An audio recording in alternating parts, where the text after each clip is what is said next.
So a solution to this problem, as you might have, Marco, do you have a question? Unless you want me to wait until the end. No, go ahead. In the previous slide, you saw how it's like the percentage is decreasing over time. Yes. Is there also any evidence to suggest that there's kind of that stagnant period of once you stop going to work, you lose the motivation? Absolutely, and that's part of this. It's a combination of motivation that can be more exogenous or endogenous. So I mean, we know that depression, for example, when you get to certain levels of depression, by moderate to severe depression, a clinical symptom of that is an amotivational syndrome. But obviously there are counter motivations. There's just a certain reality. I mean, if I'm a 52-year-old man, not that I'm a 52-year-old man, I'm only a 30-something-year-old man, right? Don't let this gray hair and no hair fool you. We know that as in physical jobs, as you get older, it's more and more challenging to maintain, be able to do those jobs.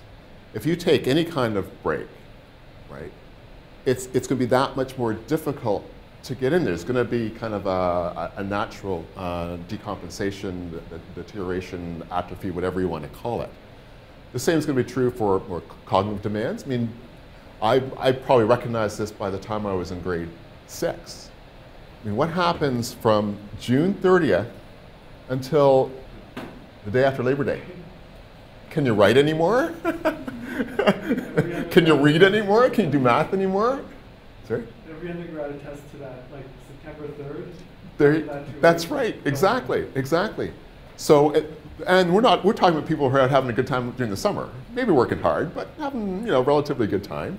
We're not talking about people who have superimposed injuries of whatever sort on top of that, right? It's not necessarily the injury is getting worse, but it's just the motivation is different. It's motivation, but there's a cognitive factor. You write an exam today, and then try to write the same exam a month from now.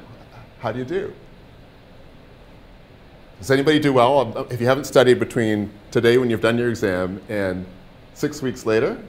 Would you have scored the same? No.